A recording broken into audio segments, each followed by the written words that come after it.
te procuro, ó Deus, no silêncio tu estás. Eu te busco toda hora,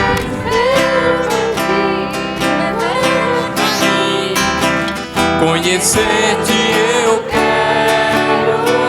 mais. Senhor, te quero ouvir tua voz. Senhor, te quero mais. Quero tocar-te, tua face eu quero ver. Senhor, te quero mais. Prosseguindo, para o alvo eu vou. a coroa conquistar. Vou lutando, nada pode me impedir. Eu vou te seguir, conhecer-te eu quero mais. Senhor, te quero ouvir tua voz. Senhor, te quero mais. Quero tocar-te, tua face eu quero ver. Senhor, te quero mais. Prosseguindo, para o alvo eu vou. A coroa conquistar.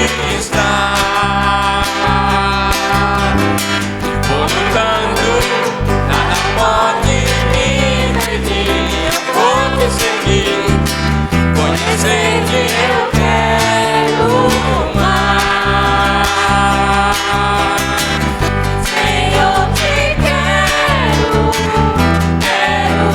ouvir tua voz. Senhor, te quero mais. Quero tocar-te, tua face eu quero ver. Senhor, te quero mais. Senhor, te quero. Senhor, te quero ouvir tua voz. Senhor, te quero mais. Quero tocar-te, tua face eu quero ver. Senhor, te quero mais.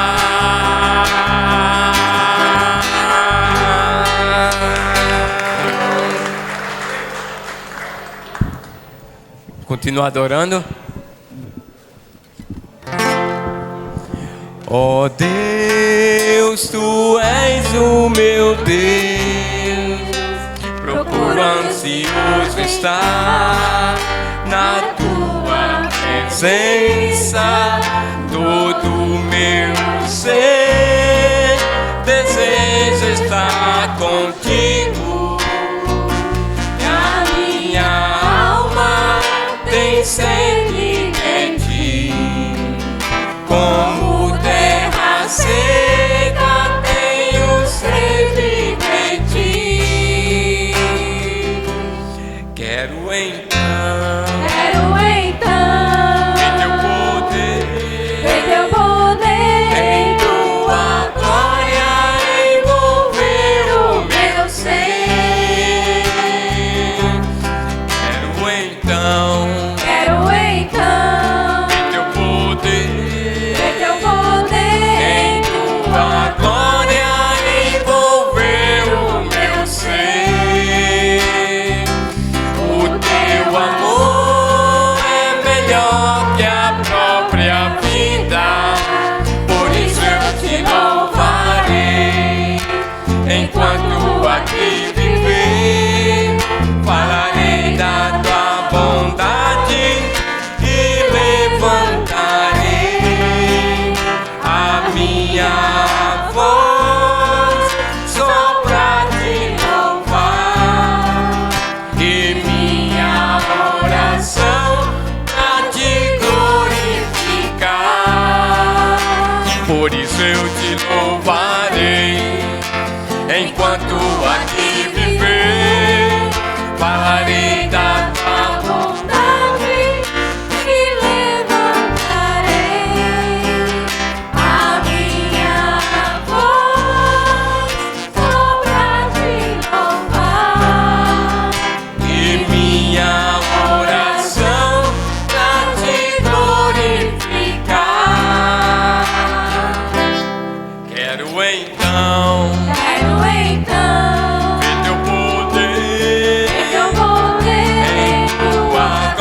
envolver o meu ser. Em tua glória envolver o meu ser. Em tua glória envolver o meu ser.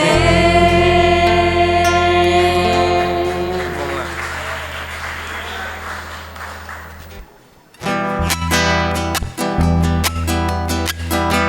O meu coração era vazio, eu não te buscava, ó Deus. Eu nem sabia que o meu pecado poderia te entristecer. Num instante me fez seu amigo, segurou firme a minha mão e perdoou todos os meus erros, e a ti eu quero dar toda a honra. No céu eu só tenho a ti, se tenho a ti, nada mais quero na terra. No céu eu só tenho a ti, se tenho a ti, nada mais quero na terra. Ainda que a minha vida e o meu corpo se enfraqueçam, Deus será minha força, será minha herança eterna. No céu, no céu Eu só tenho a ti, se tenho a ti, nada mais quero na terra. No céu eu só tenho a ti, se tenho a ti, nada mais quero na terra. no céu, no céu. Eu só tenho a ti, se tenho a ti, nada mais quero na terra. Vamos sentar? O momento da ceia.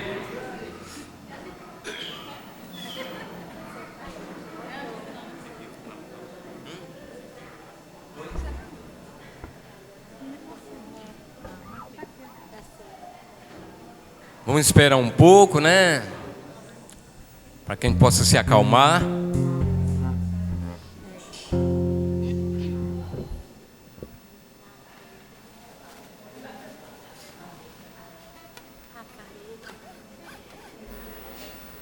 Vamos lá, vamos continuar. Você pode tomar seu lugar.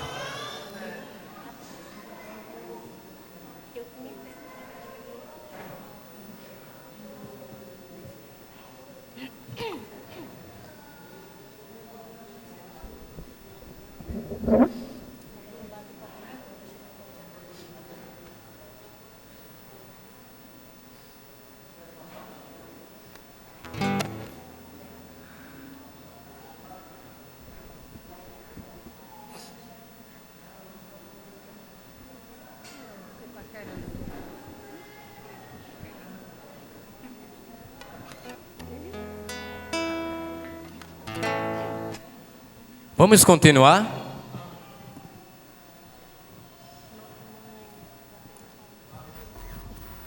Aquele momento especial também que Cristo deixou para nós. Aquele convívio a gente fez no início, né? No final a gente vai ter mais convívio. Tá bom?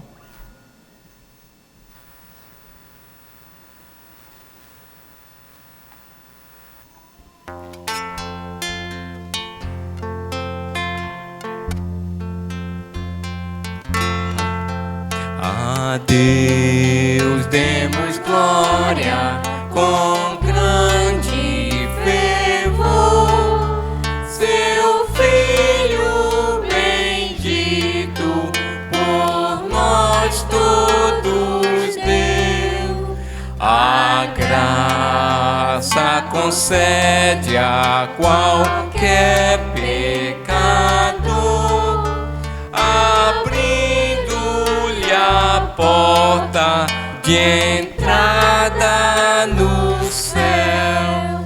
Exultai, exultai, vinde todos louvar a Jesus Salvador, a Jesus Redentor. A Deus demos glória, porquanto do céu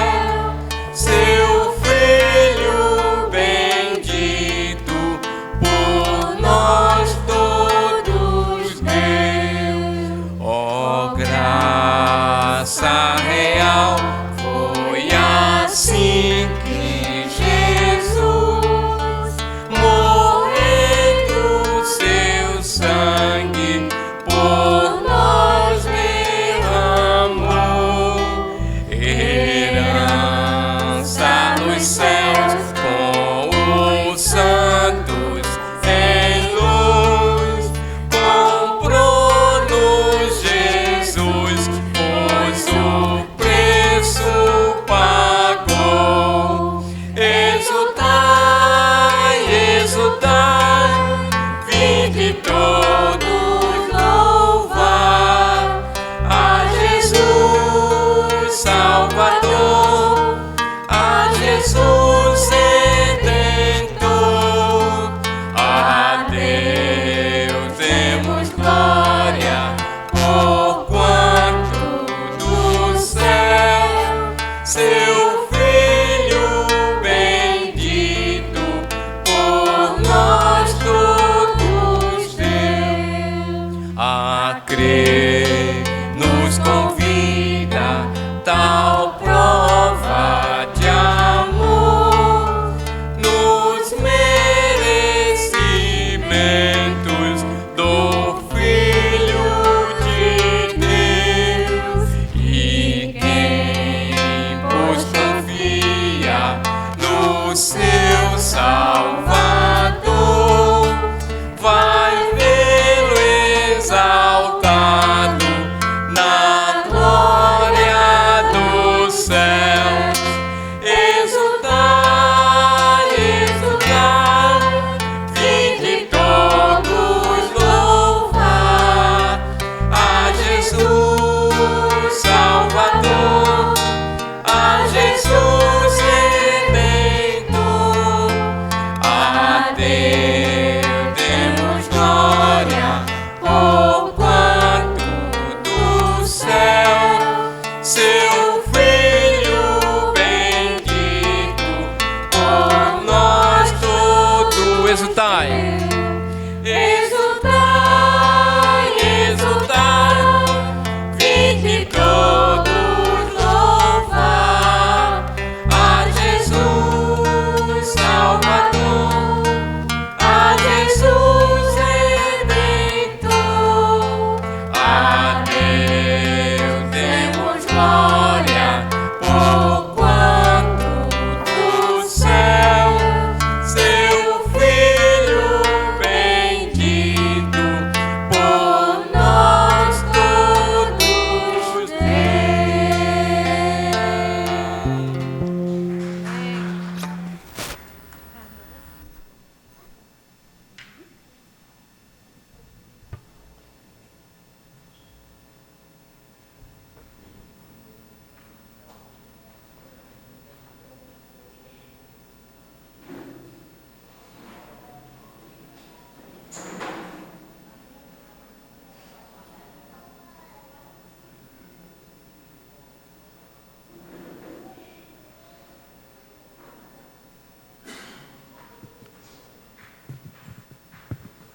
Bom dia, igreja.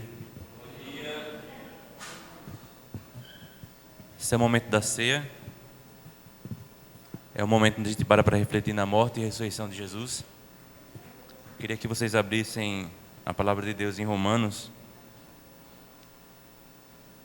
Romanos capítulo 5.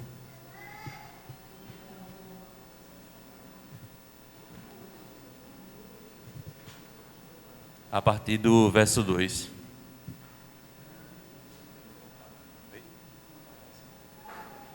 Consigo.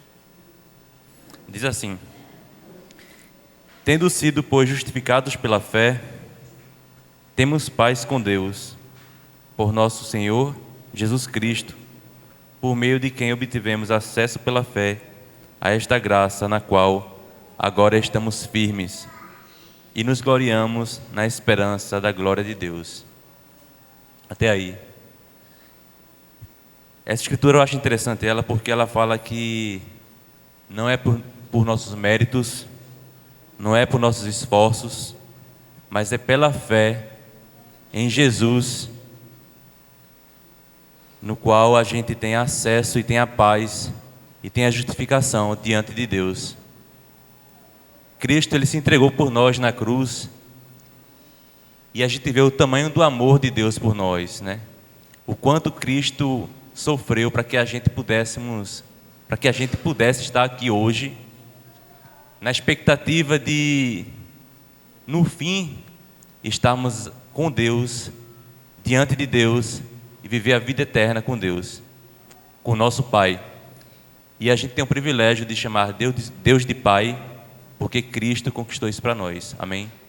Então eu queria chamar todos a uma oração, que no momento de comermos o pão que representa o seu corpo, no momento de bebermos o suco de uva que representa essa nova aliança que Cristo conquistou para nós, a gente venha entregar nosso coração. Amém? Vamos orar. Senhor Deus Pai amado, obrigado por essa manhã, Pai. Entra na Tua presença para te agradecer, Pai, pelo Seu amor, Pai. Estamos aqui hoje para celebrar esse momento, Pai, onde a gente para refletir, Pai, onde a gente para esquecer um pouco dos problemas, onde a gente para esquecer um pouco da semana que tivemos, mas é um momento onde a gente para refletir no que Cristo fez por nós, Pai, no Seu amor, Pai, que a gente venha renovar nossas forças, Pai, renovar nossas energias para a semana que está se iniciando, Pai, e que a gente venha fortalecer a nossa fé, Pai, que a gente venha ser fiéis, Pai, fiéis naquilo que a gente crê, fiéis à nossa moral mesmo, Pai, diante do Senhor, Pai, que a gente venha ser luz, Pai, e que a gente venha ter essa expectativa, Pai, de vivenciar a vida eterna contigo, Pai. Te oro e te agradeço por tudo, fico com a oração de cada um, em nome do Filho amado Jesus que eu te oro e te agradeço. Amém.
Esse momento das ofertas. É bom que eu já estou aqui, né? Vamos abrir a escritura lá em Provérbios.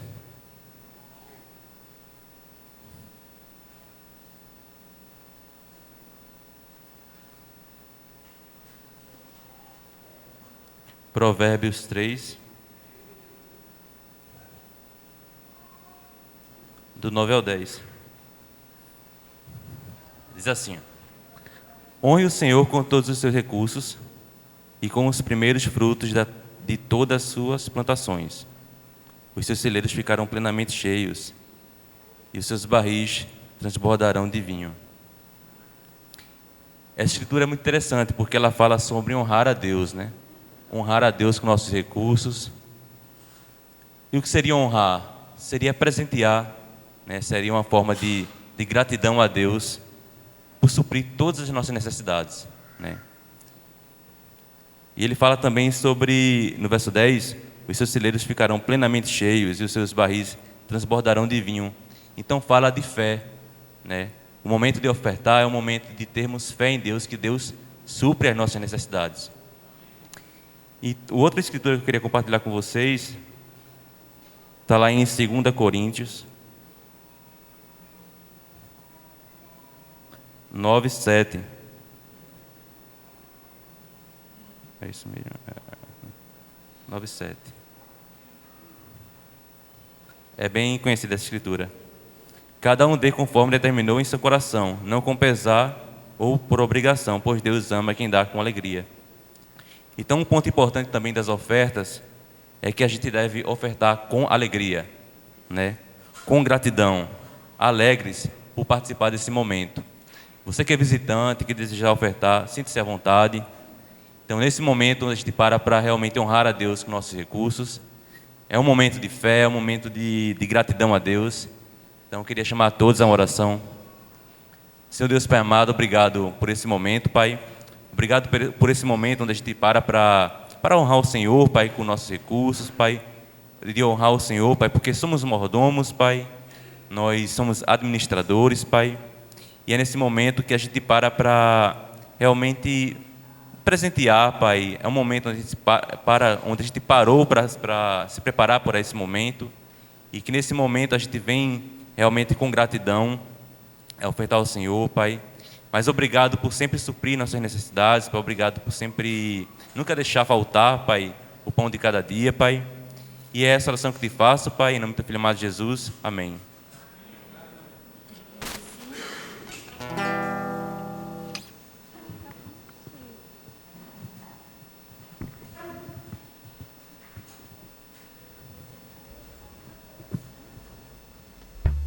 Durante essa canção você pode fazer sua oferta e as crianças podem ir para a salinha, tá bom?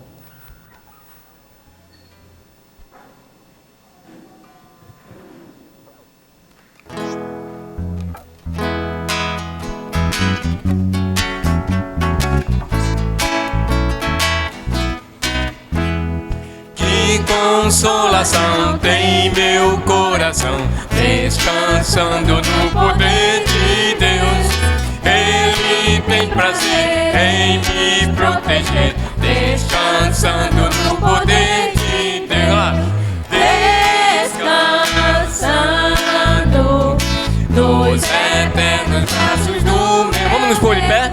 Vou seguro, descansando no poder de Deus. Sempre avante vou, bem contente estou, descansando no poder de Deus. Tudo hei de vencer pelo seu poder, descansando no poder de Deus. Descansando nos eternos braços do meu Deus. Vou seguro, descansando no poder de Deus. Lutas sem cessar, hei de atravessar, descansando no poder de Deus. Não me deixará, mas me susterá, descansando no poder de Deus. Descansando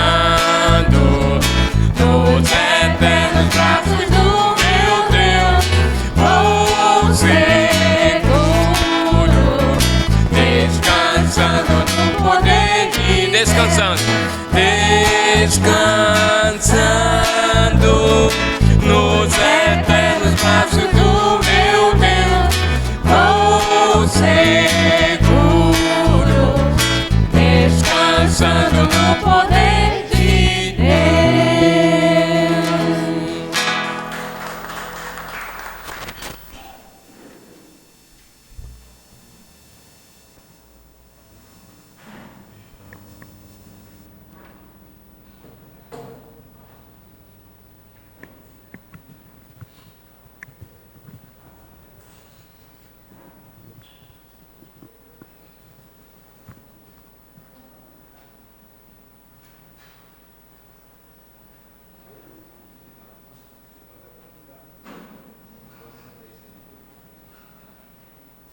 Modo Marcelo. Amém. Bom dia, irmãos. Paz de Cristo. É uma alegria muito grande estarmos reunidos aqui nessa manhã para adorarmos e engrandecermos o nome do Senhor. O dia hoje começou, no modo rain sif, bastante chuva. E aí o pessoal está com um pouco de frio ainda. Alguns tiveram dificuldade de chegar, mas nós louvamos a Deus por estarmos aqui nessa manhã para juntos adorarmos e engrandecermos ao Senhor. E também com muita alegria hoje nós recebemos um casal de São Paulo, Williams e Patrícia. Sejam muito bem-vindos,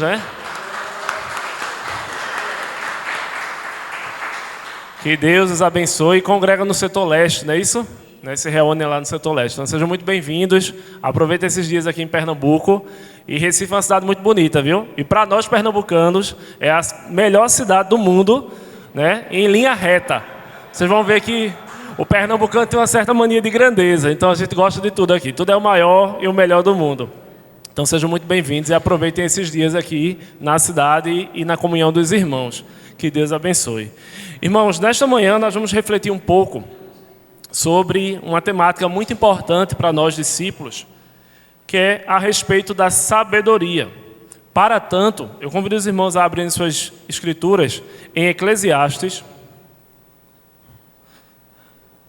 capítulo de número 10, e vamos começar a reflexão dos versículos 12 ao 18. Então, Eclesiastes, capítulo 10, dos versículos 12 a 18.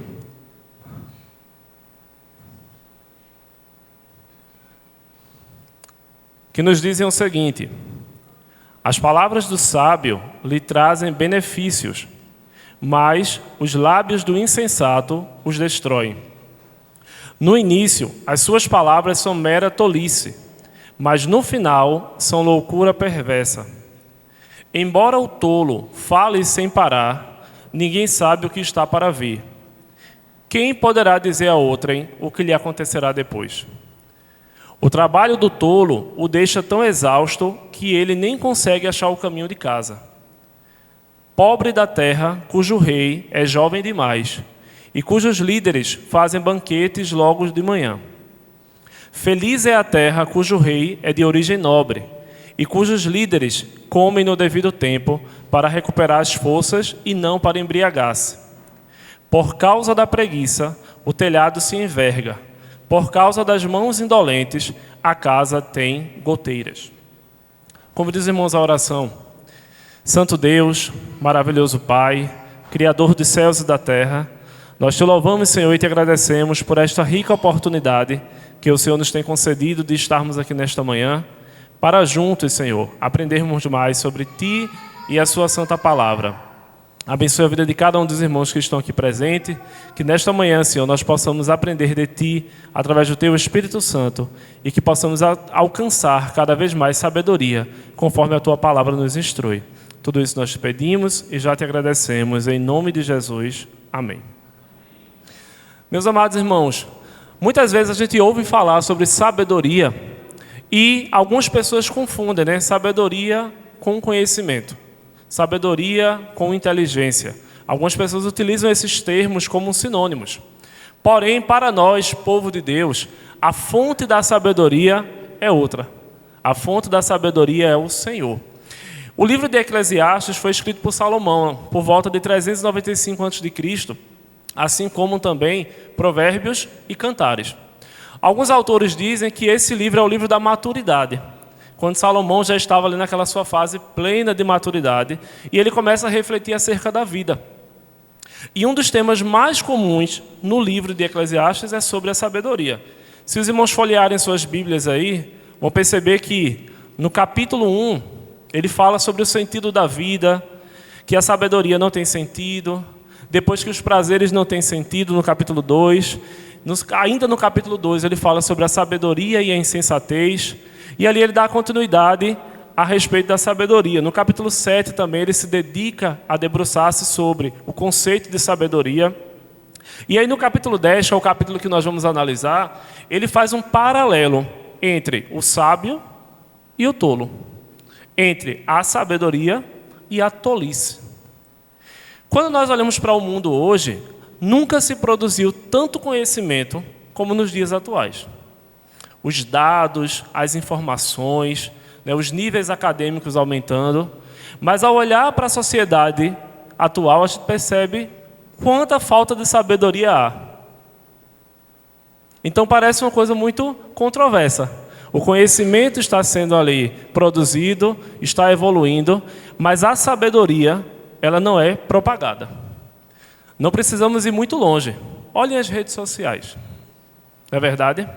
Às vezes a gente para refletir algumas situações e percebe a ausência de sabedoria por parte de algumas pessoas. E aí a gente fica se perguntando, por que será que eles têm um conhecimento acadêmico, científico, tecnológico tão elevado e agem como tolos? E aí na aula de hoje, nessa reflexão de hoje, nós vamos começar a compreender como a Bíblia fala a respeito da sabedoria. Como os irmãos sabem, eu gosto muito de folhear a Bíblia. Então, se os irmãos estiverem aí dispostos, é bom que a gente vai se aquecendo aí, folheando a Bíblia. E, diferentemente de Marcelo, que é bem moderno, eu aprendi com os incas. Eu gosto de tudo aqui anotado, no caderninho. Então, a gente vai estar aqui e ali refletindo acerca de algumas questões. Como eu falei aos irmãos no início, o livro de Eclesiastes é um livro que a Bíblia traz dentro de um bloco de livros chamados de sapienciais, livros de sabedoria. Jó, Cantares, Provérbios e Eclesiastes. Porém, quando a gente olha para a Bíblia, a gente entende que o princípio da sabedoria está onde? Em temer o Senhor. Para tanto, eu convido os irmãos a lermos Provérbios, capítulo 9, e o versículo 10.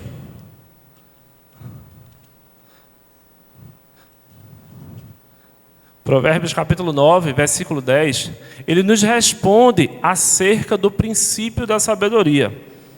Ele nos diz: o temor do Senhor é o princípio da sabedoria, e o conhecimento do santo é entendimento. Ainda há pouco eu falei sobre as redes sociais e sobre algumas atitudes que a gente percebe hoje em dia, e a gente percebe que essa ausência de sabedoria está intimamente ligada ao não temor ao Senhor.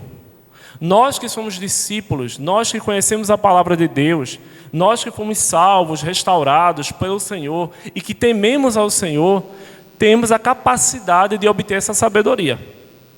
Aqueles que não temem ao Senhor, aqueles que não têm o conhecimento do Senhor, eles agem de maneira tola, a partir da sua insensatez. Muitas vezes, achando estar certo, estão errados. Ou errados. Então a gente vai compreender que o princípio dessa sabedoria está nesse temor do Senhor. Assim também como está descrito lá em Salmos, de número 111, verso 10. Se os irmãos puderem também abrir as suas Bíblias, voltem um pouquinho aí para Salmos, de número 111, e o verso de número 10.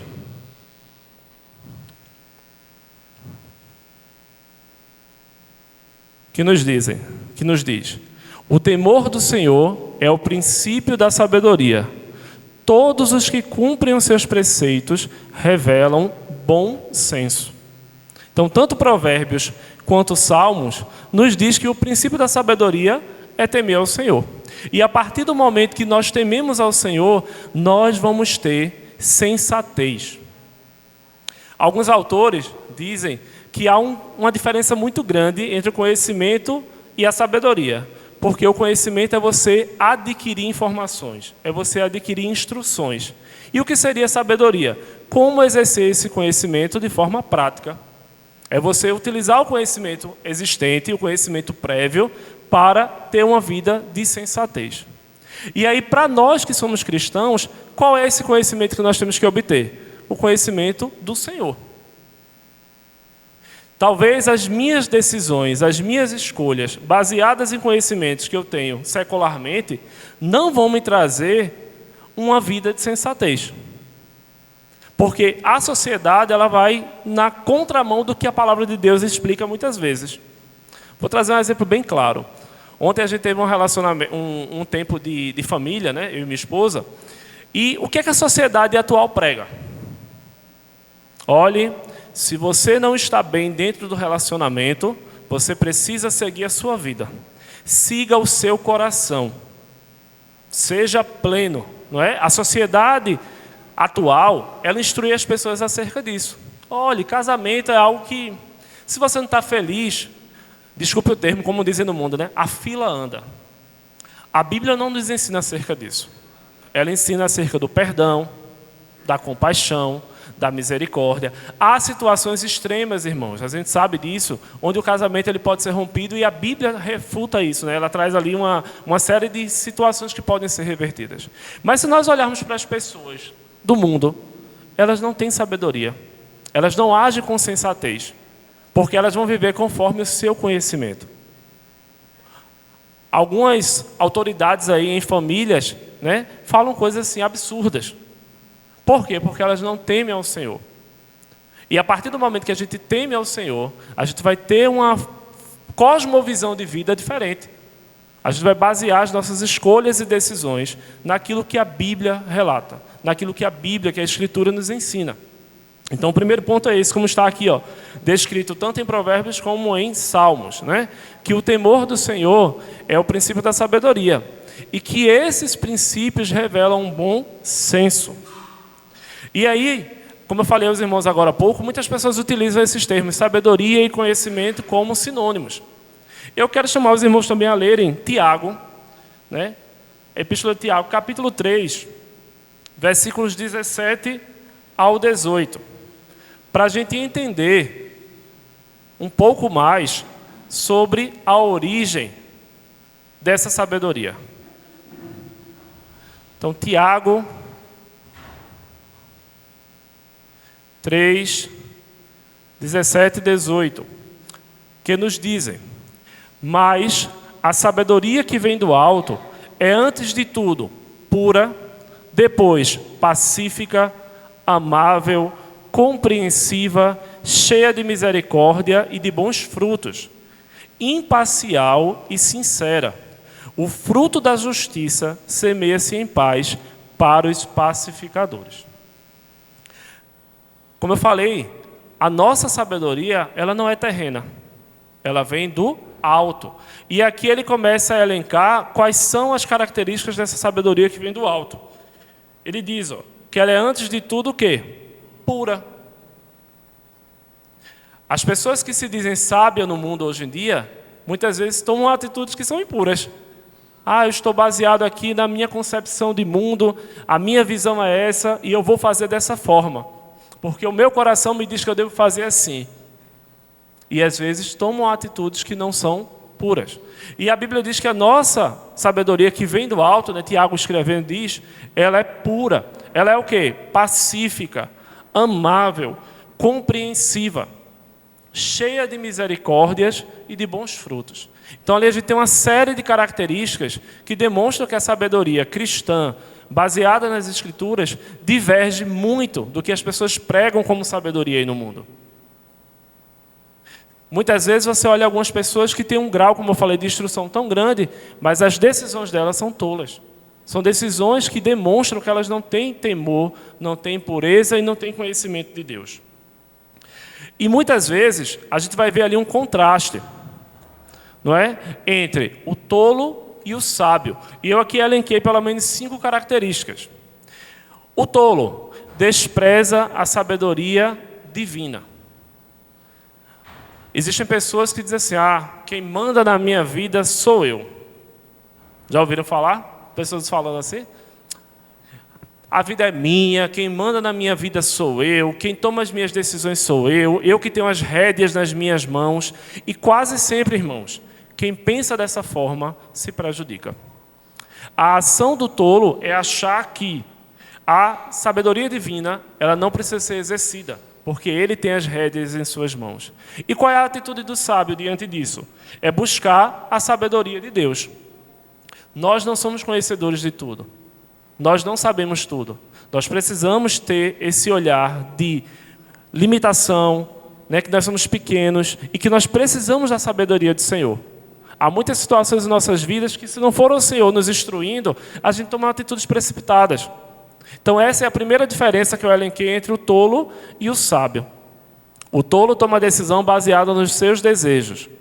O sábio toma a decisão baseada naquilo que Deus ensina.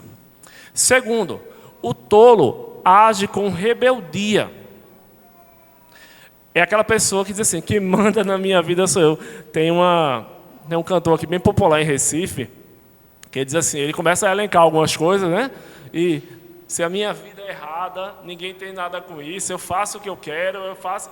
E isso é uma reflexão, irmãos, que infelizmente muitas pessoas passam a viver dessa forma. Aí eu vou tomar essa minha decisão, ninguém tem nada a ver comigo. O tolo, ele age na rebeldia. Ele não consegue entender ali uma orientação, ele não consegue se subjugar a uma orientação. Ele quer viver a vida dele conforme o seu bel prazer, na rebeldia. E o sábio aceita a correção. A pessoa que é sábia, ela vai entender que muitas vezes ela vai errar, porque nós somos seres falhos. E ela vai entender aquela correção como um elemento positivo. É chegar para mim assim, José, por exemplo, que é um dos pais aqui da igreja, Pedro, aquela tua atitude não foi bacana.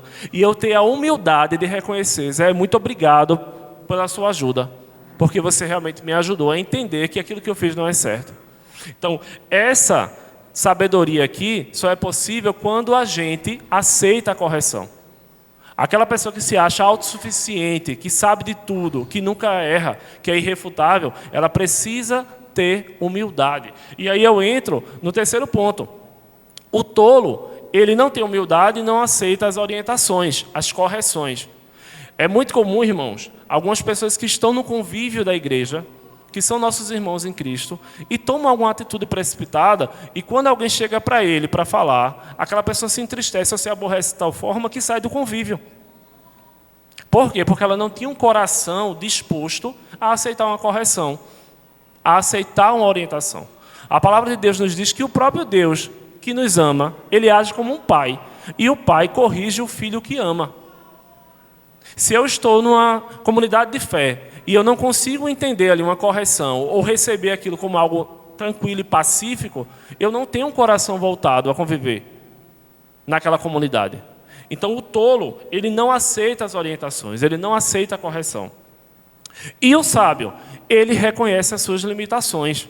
Ele vai entender que muitas vezes aquela orientação que o irmão deu não foi para menosprezar aquela pessoa, não foi para inferiorizá-la, mas sim para ajudá-la a chegar ao céu. A Bíblia diz, um ao outro ajudou e disse, esforça-te.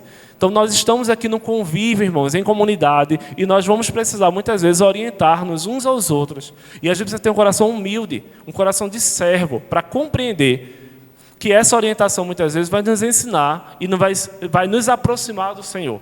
Vai nos fazer chegar mais próximo de Deus. Então precisamos ter esse coração. Quarto ponto é que o tolo pensa que sabe de tudo. A pessoa muitas vezes que é muito egocêntrica e age de forma tola, ela acha que ela é a detentora de todo o saber. Não é verdade?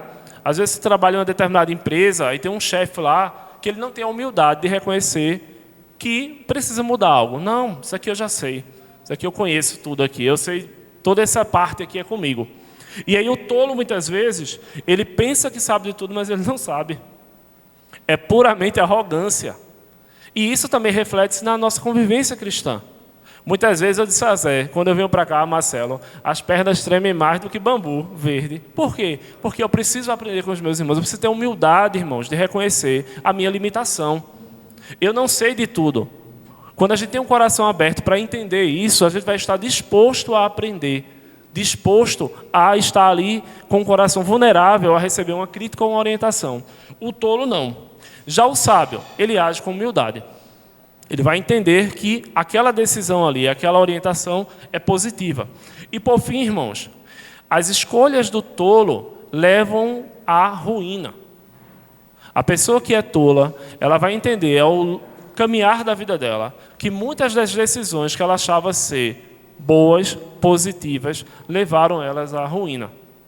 Provérbios diz, né, que há caminhos que aos olhos dos homens parecem bons, mas que o fim deles são de morte. Nós precisamos, irmãos, ter esse coração humilde e entender que muitas vezes as nossas decisões, baseadas nos nossos desejos e no nosso coração que é falho, podem nos levar à ruína.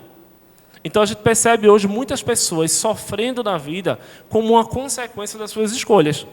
Escolheram mal, não tiveram ali a humildade de reconhecer, né, que estavam tomando decisões precipitadas, não tiveram a humildade de receber um conselho, uma orientação, e ali tiveram suas vidas levadas à ruína. Já o sábio, conforme a palavra de Deus diz, vai viver uma vida de prosperidade. E aí eu abro um parêntese, irmãos, porque as pessoas pensam que a prosperidade é apenas uma prosperidade financeira. O mundo hoje em dia prega aí a teologia da prosperidade. Venha para cá, você não tinha um carro, vai ter 2. Você não tinha uma casa, vai ter 3. Você era desempregado, hoje é dono de uma empresa. Isso não é prosperidade, irmão. A prosperidade, conforme a palavra de Deus nos instrui, é uma vida plena, uma vida cheia da presença de Deus. E isso em todas as esferas de sua vida. Na questão da saúde física, saúde emocional, na sua vida espiritual, no convívio com os irmãos, num lar tranquilo, abençoado. Isso é prosperidade. Então, quando nós agimos com sabedoria, a consequência das nossas escolhas, ou as consequências, nos levarão a ter uma vida de prosperidade, diferentemente da vida de ruína do ímpio. Amém? Então, dando continuidade aqui, a Bíblia nos ensina também como nós precisamos adquirir essa sabedoria. Cada um de nós precisamos aprender, irmãos, dia após dia. Não existe ninguém aqui plenamente sábio que diga assim, não preciso mais aprender. A sabedoria precisa ser buscada, precisa ser direcionada. E como nós podemos fazer isso? Vamos ler em Tiago, capítulo 1, verso 5. A Epístola de Tiago, também no Novo Testamento, é uma das que mais trabalha acerca do tema da sabedoria. E Tiago, aqui no versículo 5 do capítulo 1, nos diz, se alguém, ou se algum de vocês tem falta de sabedoria, peça a Deus, que a todos dá livremente, de boa vontade, e lhe será concedida. Eu acredito que com os irmãos não tenha sido diferente. Muitas vezes eu precisei orar diante de algumas decisões que eu tinha que tomar. E disse, Senhor, me dê sabedoria para que eu possa tomar uma decisão acertada. Eu falei agora há pouco que o nosso coração, irmãos, ele é enganoso. Se nós formos agir pela nossa emoção, pelos nossos desejos humanos, nós vamos nos precipitar muitas vezes. Então, quando nós tivermos que tomar alguma decisão, fazer alguma escolha, nós precisamos pedir a sabedoria ao Senhor. E se nós pedirmos, Ele nos dá. O apóstolo Tiago diz que Ele dá livremente a todo aquele que pedir. Então nós precisamos ter esse desejo. Senhor, me ajude, me dê sabedoria, me ajude a tomar as decisões corretas, me ajude a agir da maneira correta, me ajude a falar da maneira correta. Porque nós vamos voltar para o texto daqui a pouco, o texto original, Eclesiastes 10, do 12 ao 18, e vamos ver que as palavras também do tolo e do sábio produzem coisas diferentes. Então, a gente precisa de sabedoria no agir, no falar, na tomada de decisões, no convívio com os irmãos. Então, precisamos de sabedoria em várias esferas da nossa vida. E como nós vamos obter? Pedindo ao Senhor. E também reconhecendo que essa sabedoria vem de Deus. Vamos ver lá Provérbios, capítulo 2, e o versículo 6.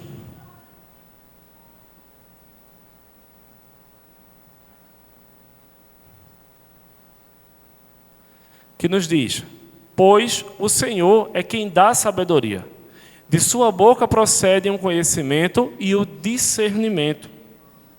Então, nós precisamos entender que essa sabedoria, ela vem de Deus. Se nós não tivermos esse coração quebrantado, esse coração inclinado a entender isso, nós jamais vamos obter. Se o meu coração for um coração arrogante e dizer, eu preciso tomar minhas decisões baseadas na minha concepção, no meu intelecto, eu não vou conseguir me submeter a isso. Então, eu preciso entender que ela vem do Senhor. E é o Senhor que faz, né, que nós venhamos a esse conhecimento da verdade, esse pleno conhecimento. E um dos elementos mais importantes, irmãos, para a gente buscar a sabedoria, é quando a gente reflete acerca da finitude da vida. Vivemos em um mundo muito material. O materialismo hoje em dia é muito forte. E parece que a nossa vida se resume apenas a esse mundo. Não é verdade? A gente trabalha tanto, a gente corre tanto para ter bens, para acumular riquezas, para suprir a necessidade da casa. E a gente vai entrando ali no turbilhão de materialismo, de materialidade, que a gente vai em busca dessas coisas e esquecemos de uma vida eterna com o Senhor. E aí, quando nós passamos a refletir sobre a finitude da vida, a gente vai entender que a sabedoria é necessária. Lembra que eu falei agora há pouco que Eclesiastes é o livro da maturidade de Salomão? Se os irmãos puderem depois ler, vocês podem dar uma lidinha em Cantares. Segundo alguns autores, Cantares é o livro da juventude de Salomão, quando os hormônios estavam à flor da pele e a inconsequência era muito grande. Provérbios foi o livro escrito na meia-idade, na idade que eu estou hoje, né? Na metade ali, meio para lá, meio para cá. E Eclesiastes é o livro da maturidade, quando ele começa a refletir que a vida estava chegando a um fim e que essa finitude precisava gerar nele uma certeza de vida eterna. Que a vida dele não ia se resumir apenas a essa vida aqui. Às vezes nós vamos falar do Evangelho para alguém, vamos convidar a pessoa para estudar a Bíblia, e tem algumas lições que a gente fala sobre a finitude da vida, as pessoas ficam com medo de falar, né? Ai, meu Deus, não quero saber disso não. Mas é uma realidade. É uma realidade. Não é? Ele diz em Eclesiastes que é diante de um velório que a gente começa a refletir sobre a vida. Não é diante de uma festa, não. É lá no velório que a gente olha para assim, poxa, a vida acaba. Um dia nós vamos partir. E o que será que eu fiz com a minha vida? Será que as minhas decisões vão me levar para um caminho bom? Então, a finitude da vida nos faz refletir sobre a sabedoria. E aí eu convido os irmãos a lermos Efésios capítulo 5, versículos 15 e 16.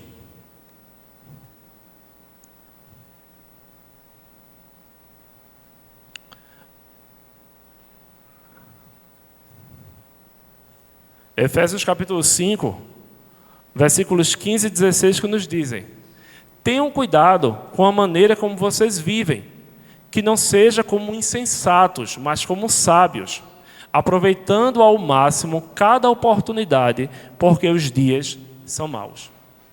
Então o apóstolo Paulo aqui, ensinando a igreja em Éfeso, ele dizia: tenham cuidado como vocês estão vivendo. Vai levar uma vida inteira de insensatez? Não, os dias são maus. Andem na sensatez. Utilizem a sabedoria que vem do Senhor para ter uma vida plena, para ter uma vida de prosperidade na presença de Deus, para ter uma vida de sabedoria. Assim também como o Salmo 90, verso 12, né, que é um salmo bastante conhecido, que nos diz: ensina-nos a contar os nossos dias, até que alcancemos corações sábios. E também eu convido os irmãos a lermos, por último agora, Mateus capítulo 6, versículos 20 e 21.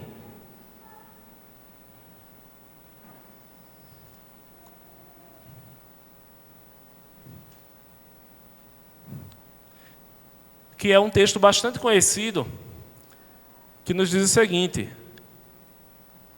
mas acumulem para vocês tesouros nos céus, onde a traça e a ferrugem não destroem, e onde os ladrões não arrombam nem furtam. Pois onde estiver o seu coração, o seu tesouro, aí também estará o seu coração.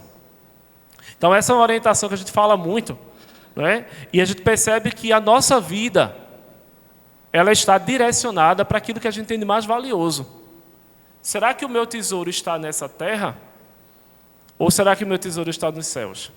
Será que a minha vida é apenas essa vida material? Ou estamos aqui apenas de passagem e um dia vamos para uma vida eterna? Então, essas reflexões sobre a finitude da vida nos levam a viver uma vida de sabedoria, a pedir a Deus a sabedoria, a entender que nós somos discípulos e que nós precisamos tomar decisões sábias, baseadas na vontade de Deus, orientadas pelas Escrituras e não em nossos corações, e não pelos nossos desejos. E eu gostaria de ler por último, com os irmãos, Provérbios, capítulo 2, versículos do 1 ao 5. Agora sim é o último. Eu deixei aqui uma emoçãozinha, eu disse que Mateus era o último, né? Mas Provérbios 2, do 1 ao 5.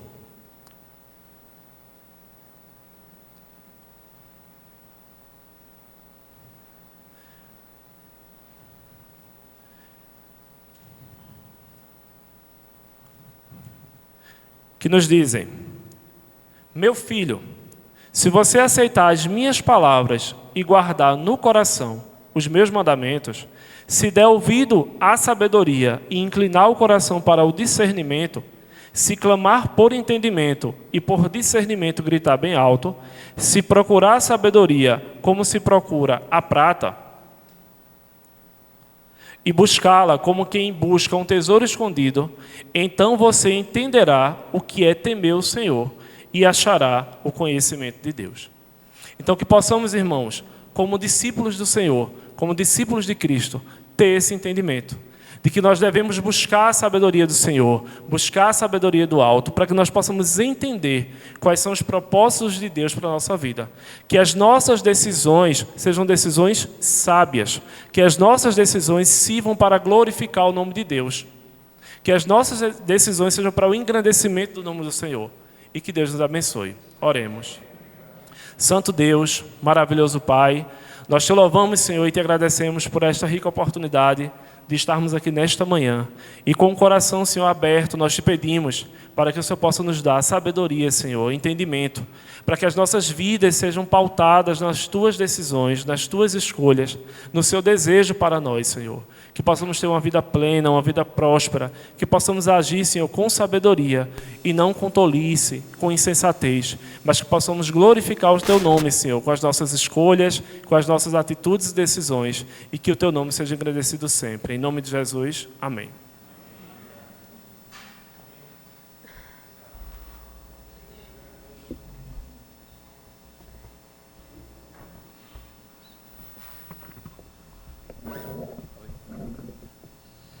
Vamos nos pôr de pé. Vamos cantar mais um louvor ao nosso Deus.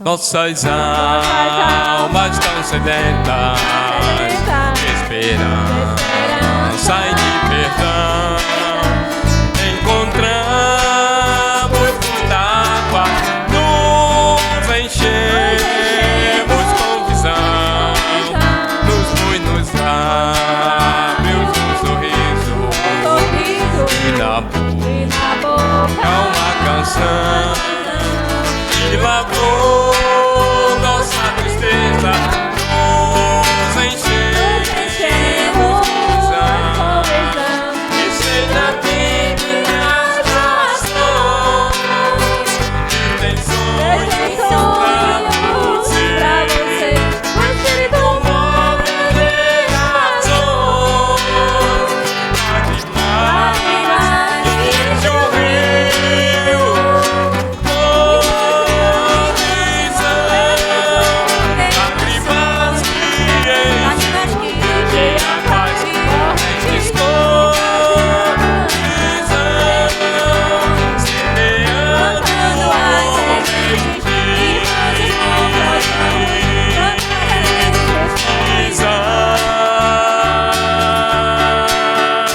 Grandes coisas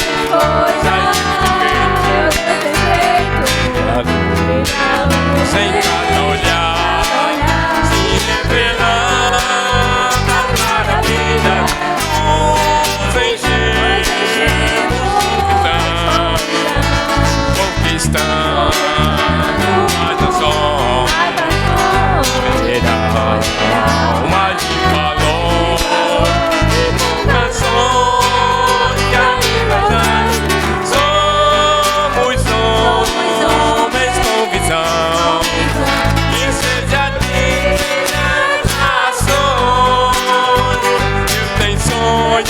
pra você.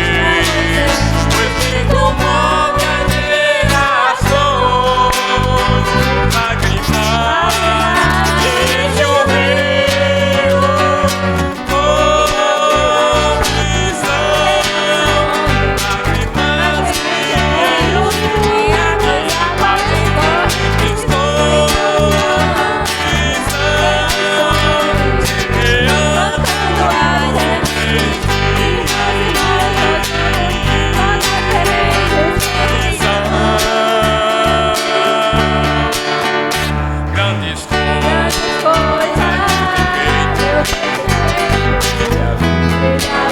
em cada olhar, se revelar das maravilhas de Deus, enchemos com visão, está tua nação, colherá alma de amor, e com canções cantadas, somos